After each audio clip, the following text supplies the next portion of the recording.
You to get it started, maybe. There you go. All right. Well, thanks all. Thanks for joining us on a Friday.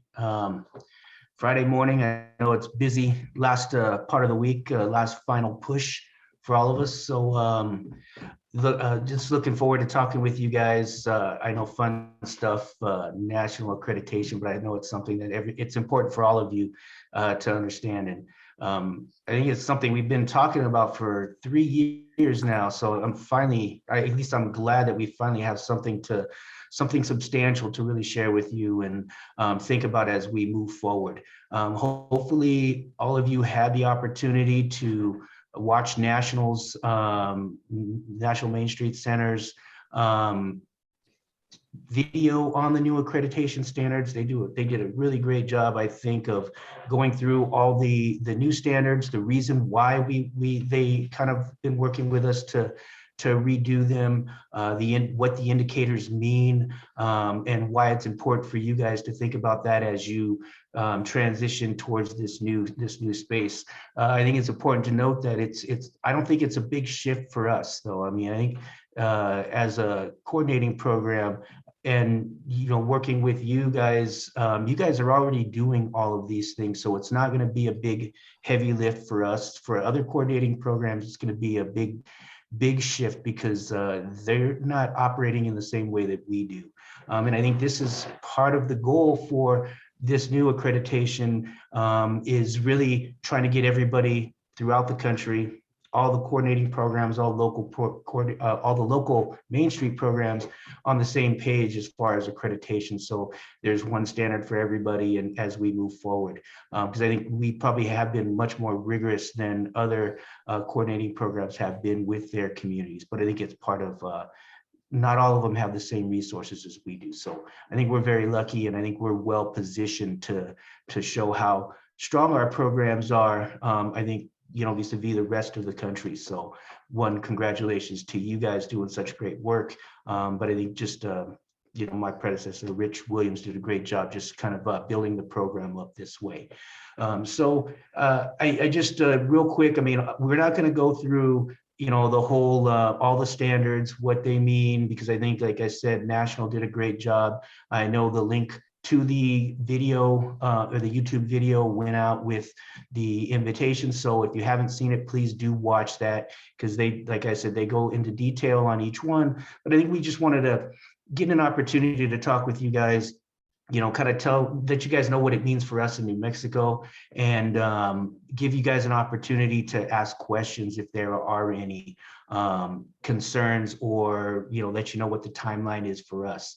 I think, just in general, though, I think we've already kind of done a lot of these things. If you notice from the video and the new standards, there has been a shift, is part of actually the shift for the Main Street refresh that we went through a number of years ago, moving from more kind of project-based planning to more strategic planning for our districts. And that's kind of when we moved away from the 4 points as the 4-point approach to the Main Street approach that focuses more on our transformation strategies, though we use in New Mexico economic transformation strategies, and using the 4 points to fill 4-point projects to kind of fulfill that vision that you have for your district. So I think we're well positioned already, because you all have ETSs already, you already have projects, you have work plans, and I think we're going to be in great shape. And part of the basic requirements that they broke down, you guys are already doing them, and they're already included in the MOUs that we have between you, your programs, the state, and your local governments. And just for FYI, for you, those of you that haven't got them yet, I'm actually been putting them out this morning and yesterday. So if you haven't gotten your new MOU, you will get it by the end of the day. They're all complete. It's just a matter of getting them out. So with that, I'll turn it over to Eduardo just to kind of talk a little bit about some of the highlights, I think, of the new standards, and then I can kind of give you just an overview of the process of where we went, how we got there. Sounds good. Thanks, Daniel. And so just, I think a couple of things that maybe to seed today's discussion. So first of all, for those of you who are familiar with the standards basically set up the expectation for you all and what a Main Street program should be about, right? And what your work should be.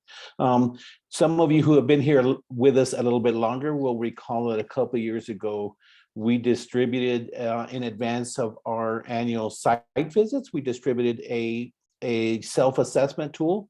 That self-assessment tool has now been revised, and that was a document that was sent out with the links for this meeting as well, right? So I just want to I'm going to share some information so that you just kind of see what's different about it, and then Daniel can talk about how that plays out. And so what you're seeing on the screen, first of all, they have the Main Street America has what's called baseline requirements, right? And the baseline requirements are the actual minimum things, the very minimum things that you have to take on in order to be even considered for accreditation, right? So that you have a board, an active board, a staff, and a budget allocated to the work, that you have your ETSs and your work plans, and the work plans includes projects in the 4 points, outcomes, assignments, timelines, that you have demonstrated support from the municipality, and that's defined in a number of ways, that you're reporting your reinvestment statistics, and that you have you're active with your Main Street America network membership, and then compliance with a sub-licensing agreement. So for those of you who are new, Keith and a few others in the space, there is the MOU that Daniel referenced. That's a biannual MOU that it is agreed to every 2 years. So and the partners that sign that and execute that are the state, New Mexico Main Street, the Economic Development Department, your local government partners, and you, right, the Main Street programs.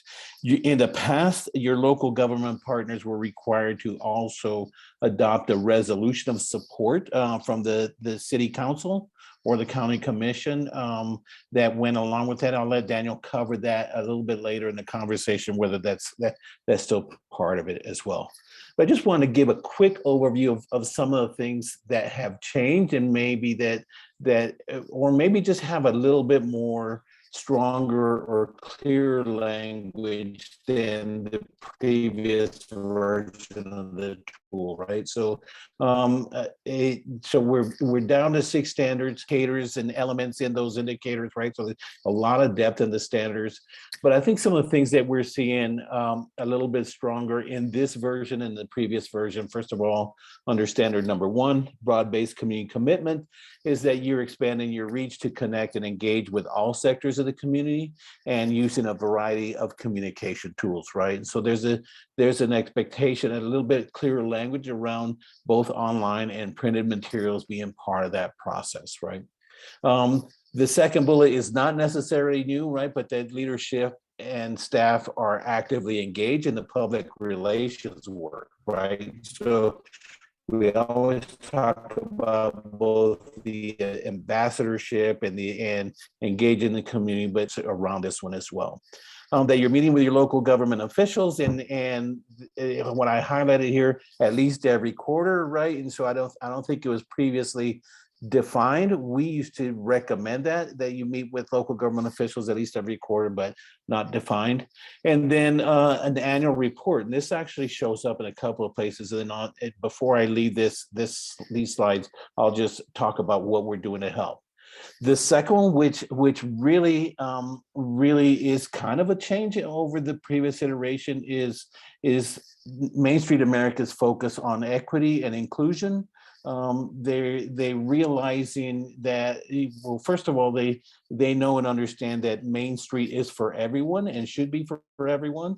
And I think to some extent they realizing around the country that maybe we have not put enough focus on that, right? So so second standard, it adds this word about inclusive leadership and organizational capacity.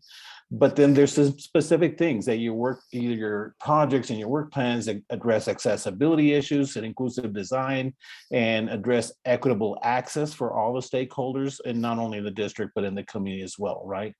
that your leadership base, your volunteers really have a reflect the diversity of the individuals in your community, right?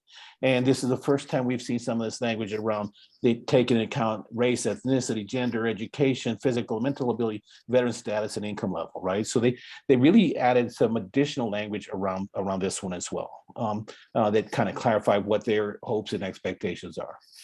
That 75% at least of the board members are making a personal financial contribution and participating in fundraising, and that you adopt policies and procedures that outline your communication pieces. So that's the second standard. Under standard number 3, some new things, they're asking for is, well, I think we've always asked for balanced funding, right? But I think Main Street programs, some of them here and in other states as well, have relied very heavily or almost solely on the funding from their government partners, right? So a little bit more focus on balancing that out. And then establishing teams to focus on that area, whether that's just not a fund development committee, but also a financial management leadership team. And I'm actually happy to see this second part of this bullet show up in the space, because I think when you have, $25,000, $35,000 of revenue a year, it's easy to think it's not a whole lot of money and we don't have to provide a lot of oversight. But we're also seeing some challenges in Main Street committees because there hasn't been a team to focus on this work as well. Under standard number 4 around strategy-driven programming, again, there's a tie back to, how do we build equity in our business and development and recruitment work as well. And then they're outlining that your market research and allows you to update your work plans and your ETSs. Also, language in these standards around maintaining building and business inventories. We've always asked for that, but that wasn't always, hardwired into the standards as well. And that your ETSs have measurable benchmarks as well, your transformation strategies. And then there's the last two, right? The standard number 5, preservation-based economic development, so that you're really relaying to your community and your stakeholders and providing access to incentives or in-kind services to assist with improvements to historic assets, right? And then taking on education awareness efforts around preservation and the cultural assets in your district, right?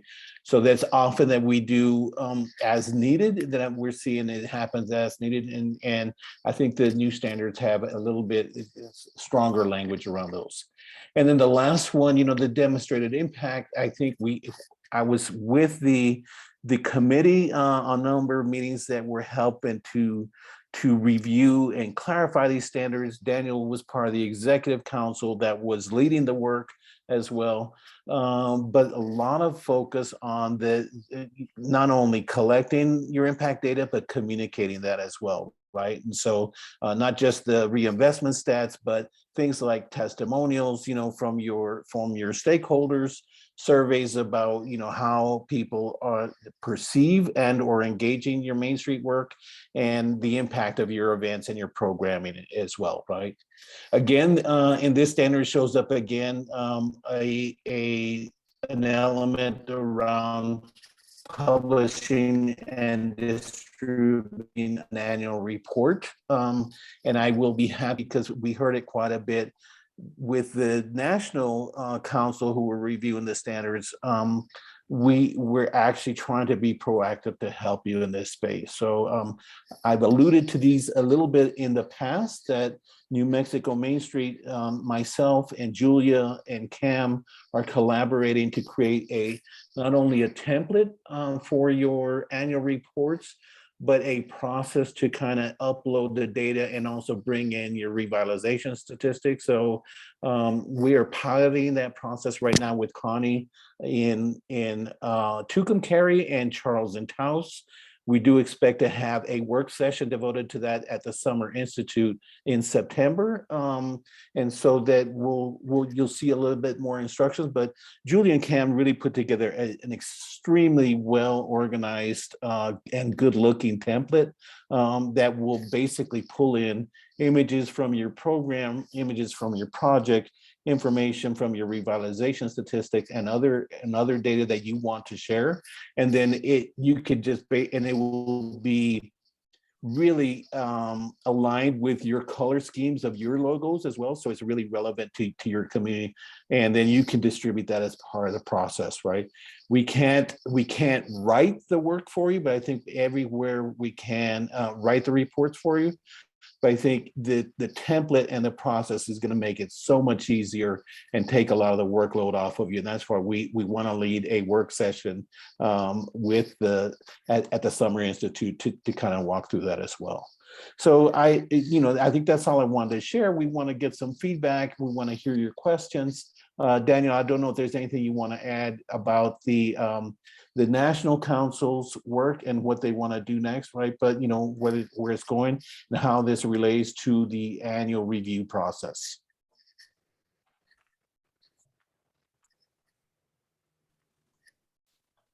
Thanks. I don't know if it's my connection, but you were slowing down, so it might be mine. So if I slow down, I apologize in advance. Can you hear me? Yes. Okay, wasn't sure. All right. So yeah, and I think thanks for going over just some of those, the basic changes. And like I said, I don't see a huge impact on New Mexico because we've been doing this. We've kind of always gotten out in front of things when things are coming down from national, because we want to kind of test things before they actually get implemented to that extent. And I think we did the same with these accreditation. I think it was 2020 when we did the initial, self-assessment for folks to use. It just gave them a good all of you a good opportunity to just go through and see where you stood, kind of, vis-a-vis these new standards. And these are a little different now because they have gone through a couple of iterations. But I think from my feedback that we had in 2020, as far as those, what it was like for you to go through them, I kind of used that as information informed me in terms of my interactions with national, because I do sit on, and I didn't at that time, but I do sit on the National Leadership Council now, and we work with Main Street America, extensively, going through every single indicator and standard. At the end of the day, my job was for New Mexico was to make sure that, we were going to meet those, that we had the opportunity to meet those standards, and that you all, as local programs, were going to, have the opportunity to be accredited programs. And, so we did go through a number of different conversations, and, I think, like Eduardo pointed some of them out, but even for me, like one of the preservation-based economic development was huge for me, in a sense that I know not all of our programs actually have a historic district, right? So I wanted to make sure you as programs weren't going to get, hit by not having an actual historic district. But I think the way we kind of talk through these things, it's in the spirit of in many of these things. And we're going to, as Eduardo said, we'll go through probably before we do the actual accreditation, with Amy Barnhart, we'll probably do another one of these just on terms of how to fill out the self-assessment, because we don't want you guys to, one, be too hard on yourselves, but understand, because some people can read these questions very literally, but I'm more of in the spirit of, right, are we really meeting these? Are we attempting to, I want us to be honest, but at the same time, give us credit for the things that we do, right? Because I think we're all doing important work, but it's not going to align perfectly in every community. So just keep that in mind. And I think there's a lot of other things in there as far as indicators that you could use to, grade yourself well in the things that you do, that, you may not have certain assets. You may not have a historic district, but you got an ACD. You may not have a historic district, but you have historic buildings, or you are working on that education component. You're still focused on rehabs and adaptive reuse, those type of things. But just wanted to throw that out there. It did go through a lot of conversations, and it's actually surprising how different coordinating programs even think, right, going through that process. But I was assured by National and through those conversations that I think the spirit of the new approach, I'm actually really happy with. And I hope you are. There was a lot of feedback, again, a lot of conversation around it, and I think at the end of the day, they're really just trying to make sure that we're all on the same page, we're all kind of moving forward together, and that you have an opportunity to really show how important your work is, right? And I think, in my view, every one of our programs in New Mexico should be accredited program. We shouldn't have, the only affiliate program should be the new startups, in the first couple of years, or, if you're going through a transition, because I think the way we're set up, and because of we do require service contracts with your local government, we do require certain things in the MOU that fit the baseline. For you to show good return on investment to your local governments, you should be an accredited program, because really what that means is that you're operating, at a high capacity. You're doing all the things that you need to be, that your district needs to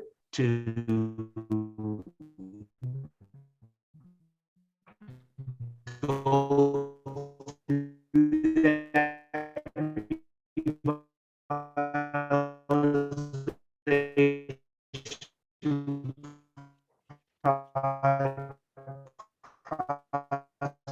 process, but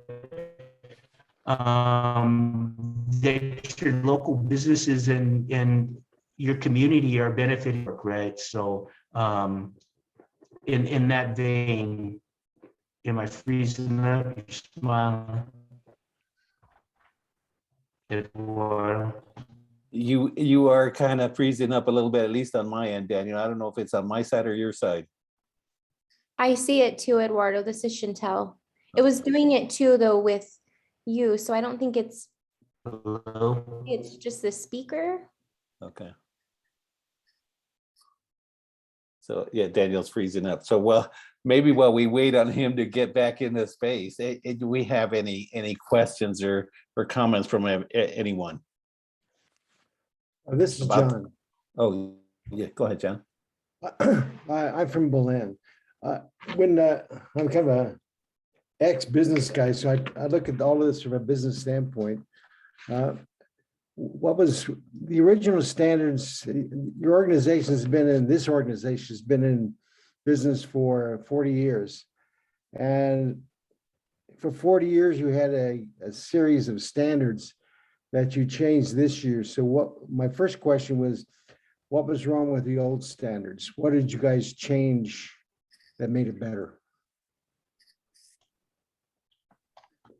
Because I don't have the old standard. I don't have the old standards in front of me. So give me a few examples. So one, hopefully you guys can hear me now. I think I kind of lost it. So one, we went from 10 to 6. So some of them were consolidated because they were focused more on the 4 points. And it's like I said, I think the idea was moving from a project-based kind of focus. So we're planning just around projects versus let's be strategic in terms of how we're going to approach our work. So I think some of these changes reflect that changes in economic transformation strategies versus 4-point projects, right? That is one component that is kind of built into all of them. And they're not very different overall. They're very similar to the 10. They were consolidated. They were just some of they were kind of rewritten in a way to, I think, encompass the new focus for Main Street America and our coordinating programs. But also it's that shift to showing more impact on our economic development component, right? So it'd be tough to go through every one and just say, hey, this is how it's different. But I think Eduardo pointed out initially some of those differences as far as focus on the ETS, focus more on inclusivity and diversity and equity. And I think not just the way our programs are constructed on the local level, but how we're reaching out to other folks within our communities, how they benefit, and even how we develop partnerships with other people in our community, other organizations, because I think they kind of seen that that's what really takes, right? So it hasn't really changed too much. It was more consolidating, kind of coming up with some indicators that maybe kind of help us understand what it is we're supposed to do I guess as we move forward, if that helps, right? It'd be tough to, like, outside of those that Eduardo, like I said, initiated, there's substance wise, there's not a huge difference. It's just they're trying to consolidate everything and make it one thing across the country for all coordinating programs. I can see the projects. I understand it's pretty clear what projects are, but when you say strategic driven transformational strategies, I mean, everyone on this phone call probably has a different strategy, or and transformational, I have no idea what that means. So if you guys are described for me strategy versus projects. Sure. So our economic transformation strategies, and we require every community to have two, for the district, and then one just for your organization. As far as, how you're going to fundraise, what is your strategy to do to build your organization to be a strong economic development organization. But every community, as you said, they're going to be different because they're based on your assets in your community, the needs, and what do you want to be. What do you want your district to look like? What that means that if you want to be an arts and cultural district, right, then that means that your transformation strategy is going to indicate that, okay, we want to be an arts and cultural district with nightlife and events and food, right?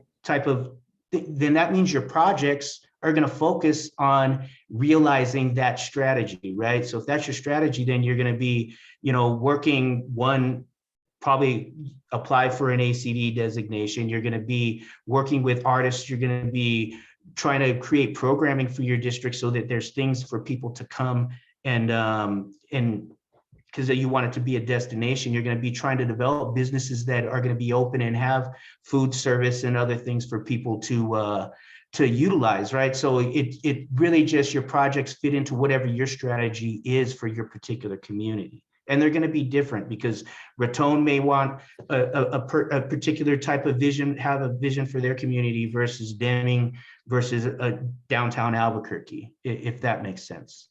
It does.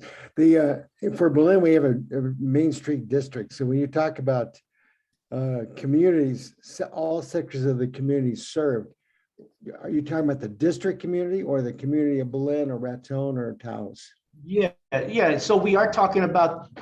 So our focus is on the district, but that work bleeds out, and we want people from the community as a whole, from all of Belen and outside of Belen, to come to the district, right? So they're going to be benefiting from it as far as having access to downtown. There's going to be things for everybody to do. If they want to get involved, they have that opportunity. That's what that means. But the work is primarily focused on the district, but you want the community to benefit and you want them to be part of that, right?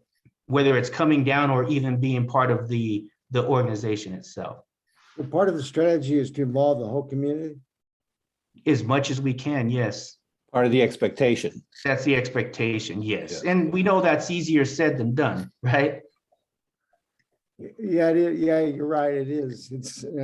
I'm trying to think of how that can happen in Berlin, because they're very distinct communities. But as far as one more question, as far as work plans, do you have work plans can be very diverse as well. Do you guys have a outline of a work plan that you use? Well, we do provide them, and I've always been one to, I know different communities and different people work different ways. So I've always been one to never require a specific, it has to be specific to just like this, but we do have templates.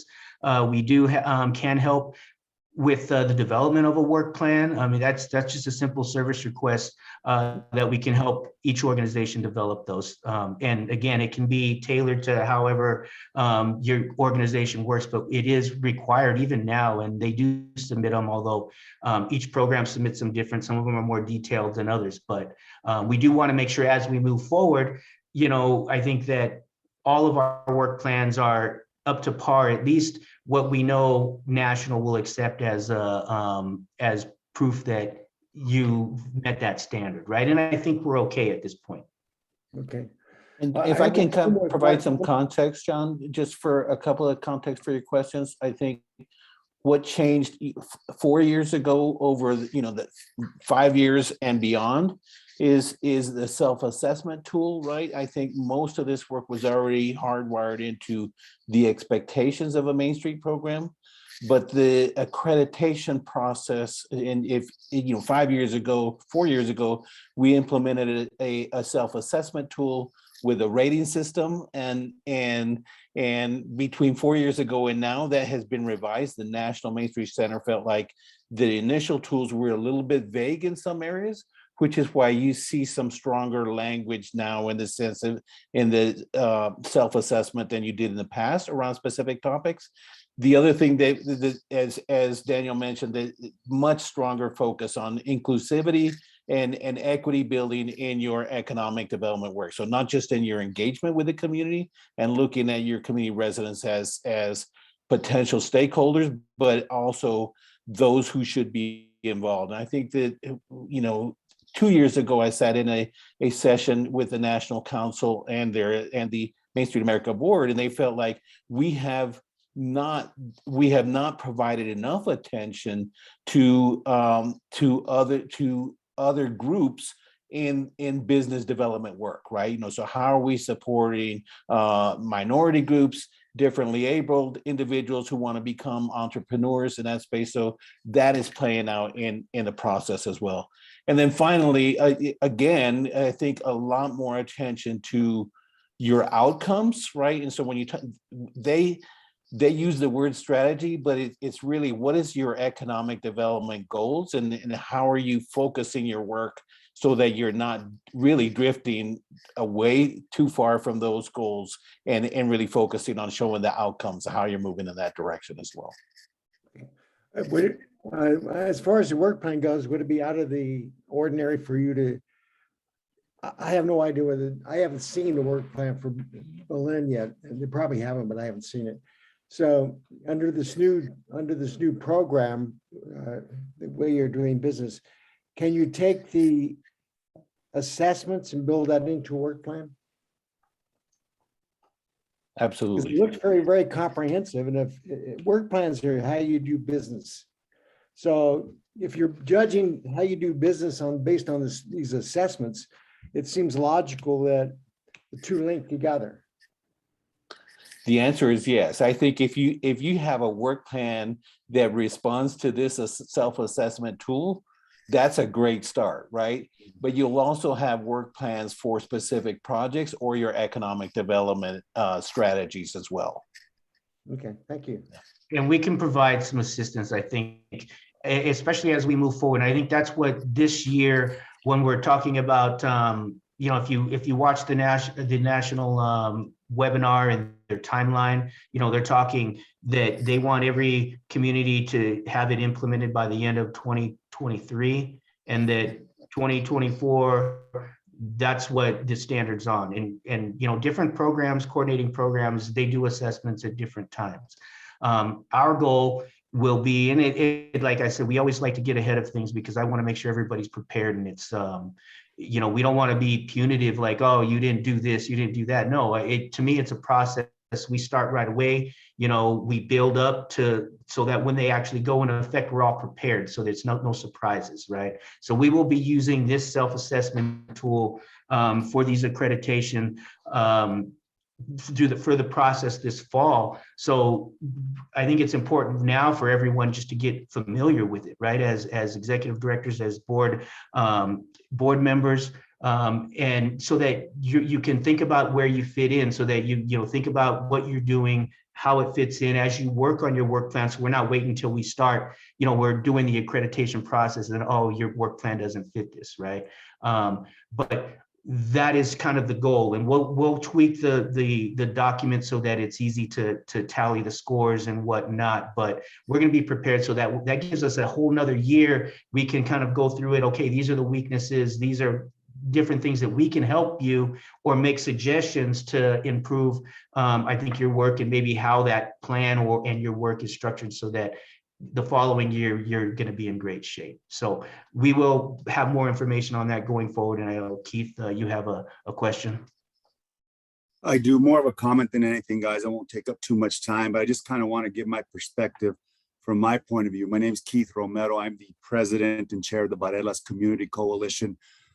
Many of you may know of us, but we're a small community. I'm a lifelong resident, all my family from that downtown location in Albuquerque. Lots of challenges, and there's a lot of stuff going in our neighborhood.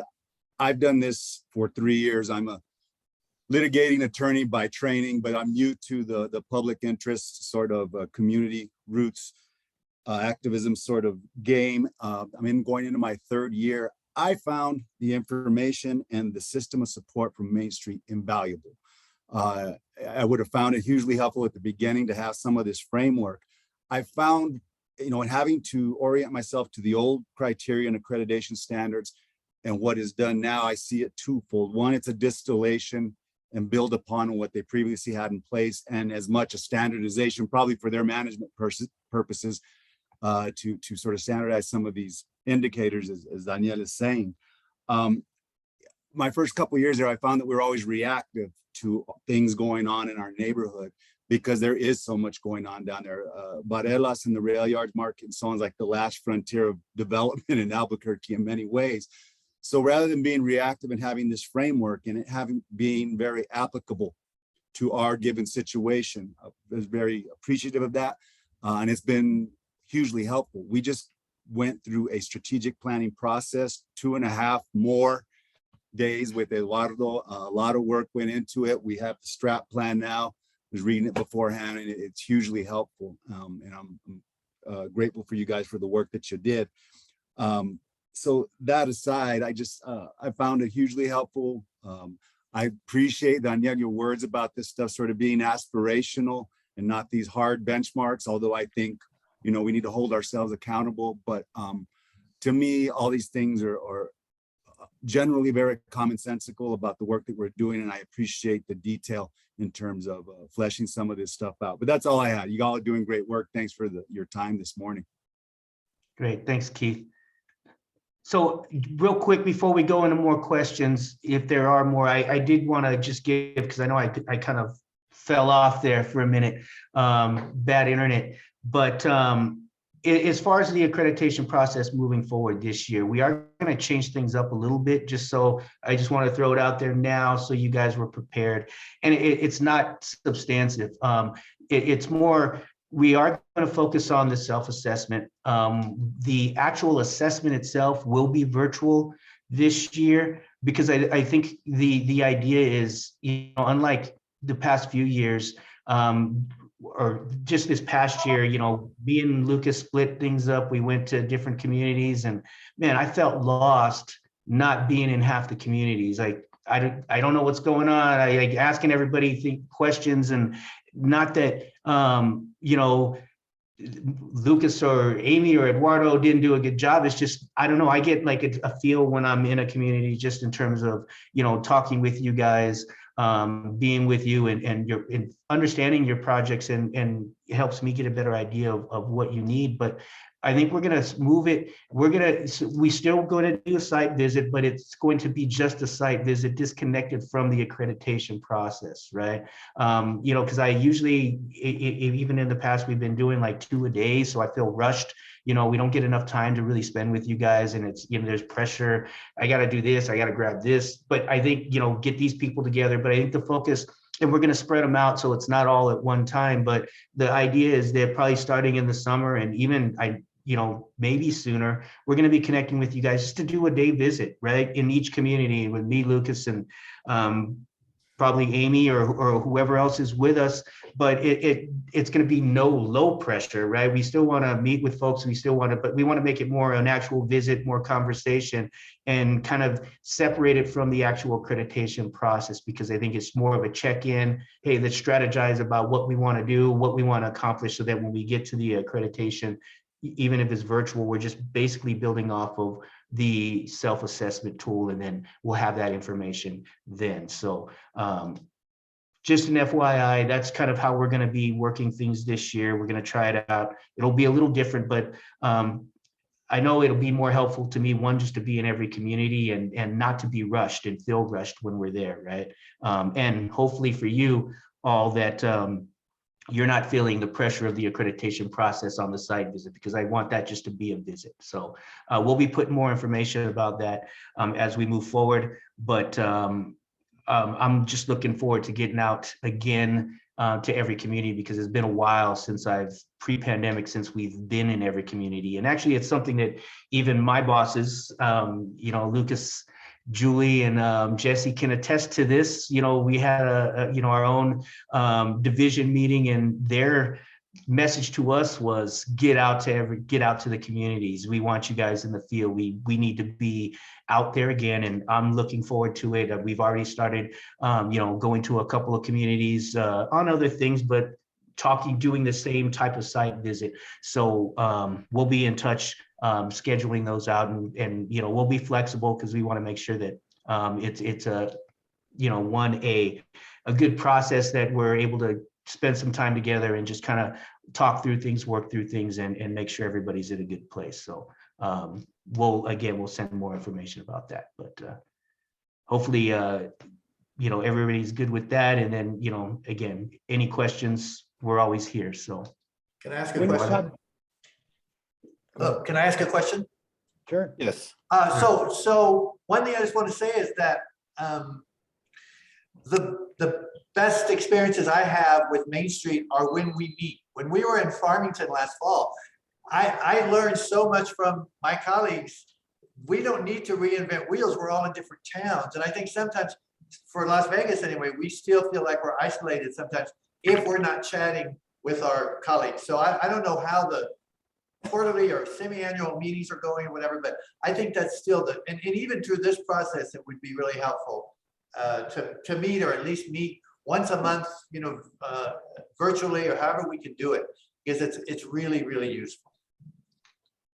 And I'm open to those once a month things. I know we've kind of changed them up, because I know we were doing them quite often, and then, but really, to me, it's really, if it's useful and we have enough people joining us, then hey, we'll schedule them and we'll work with you. It just depending on how we want to approach it, right? It's just we didn't want to overwhelm folks with meetings, because we know you're all also busy, right? But we are working on a summer institute, summer /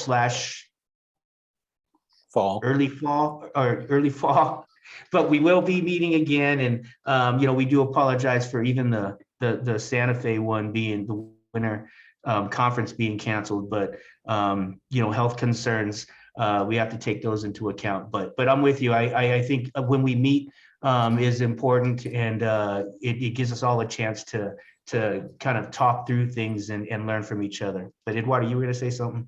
No, the roundtables went from weekly at the start of the pandemic to monthly now, and we took a couple of months of a break a while back, just so that we could kind of review and figure out how best are we trying to meet that need. But the roundtables will continue once a month, and then the second thing around the conferences. So I think Farmington was our first our return to live conferences after a 2-year hiatus, and then we just did our Winter Institute virtually, and so our goal is to try and meet those 2 times a year, the winter and the fall conference in person. We didn't know, this past winter, with the new pandemic outbreak and how that was going, what adjustments we'd had to make. So we had to make the decision fairly quickly to move to a virtual session so that we didn't invest financial resources in the in-person meeting and then have to lose all that when we had to make a change as well. But yeah, I think that New Mexico Main Street's goal is to continue to, where we can, not only meet in person, but make sure that we're meeting in a way that's safe and healthy for everybody to attend as well.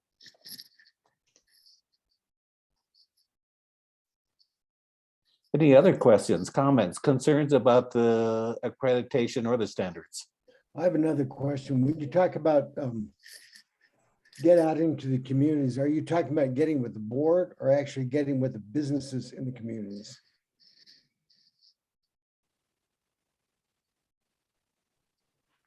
Daniel, are you there?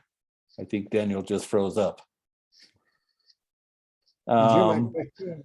I heard the question. Yeah, it looks like Daniel froze up. Can you hear? Are you there, Daniel?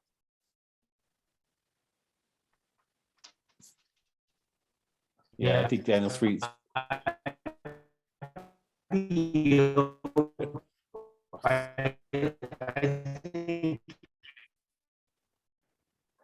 So I'll take a stab at that one, John, while we try and get Daniel back. So based on what he's told me is part of his, there's a couple of goals, right? Part of his goal is to really understand what the lay of the landscape is in each community, right? And so that definitely is meet with the boards and even your local government partners, but also to understand what is going on with sort of the not only the Main Street work, but the economic forces playing out in your community as well.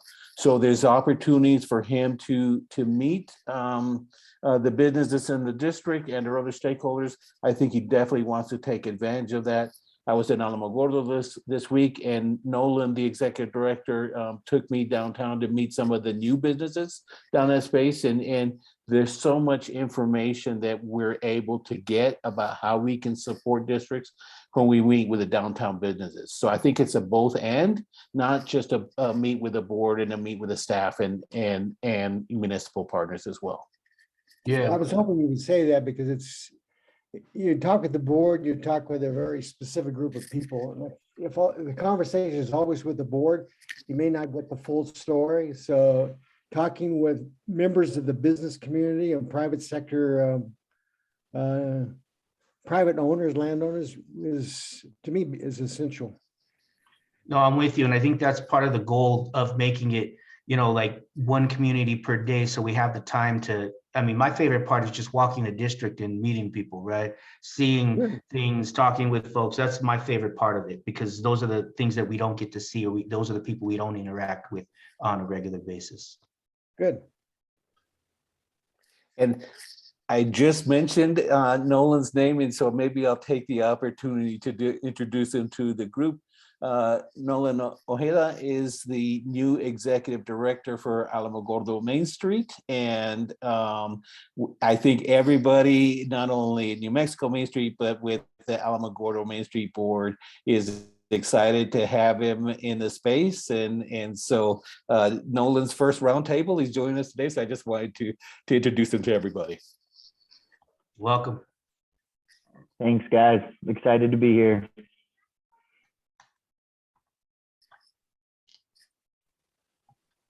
All right. Any more questions? I want to say something.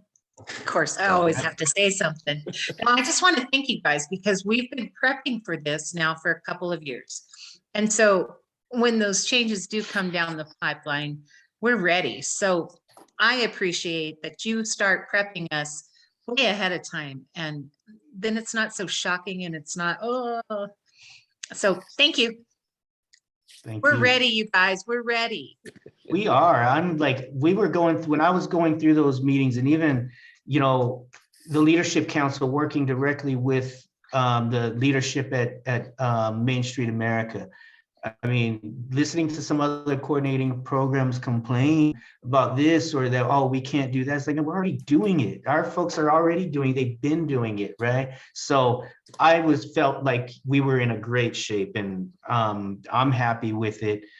Again, as long as they weren't going to be, hardliners about things, because to me, everything's fluid and it's really about our work and how we show that work. And it really, how our investment, when our communities make an investment in us, we make, we give back. And, what that investment entails is, new businesses, thriving communities, those things. That's what I want to see. I'm more interested in the product at the end than being punitive or process, but I know we still have to go through the process because it's important to help us get us that way, right? But I think with that understanding that in the spirit of, so we're in great shape, and I know you all are going to be in great shape.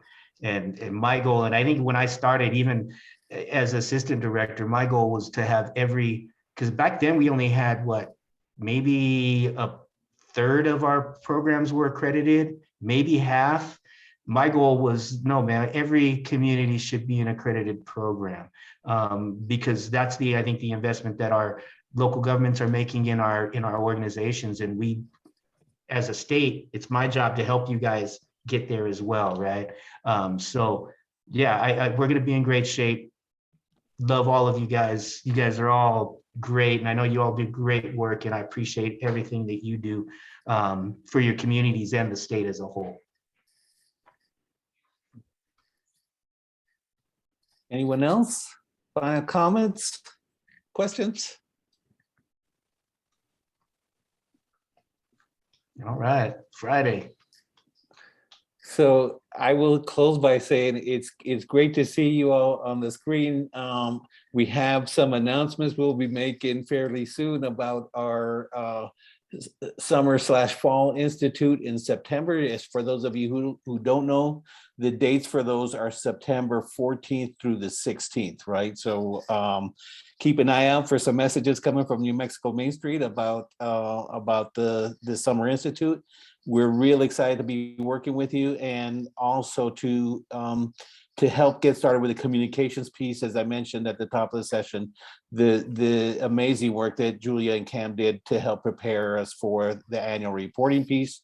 We feel like the communications to your community and the local partners are going to have been needed, and we're going to try and help you get to those pieces as well. Great, and I hope to see some of you. I know some of you are going to the national conference, so I will see you in Richmond, Virginia. Actually, in a few weeks, few weeks. It's actually right around the corner. Yeah. So look forward to it, and we'll have a good time there, like we do in every other, community that we crash during the national conference. So we'll see you there. Bye, everybody. Thank you. Bye, Thank you. good to see you guys.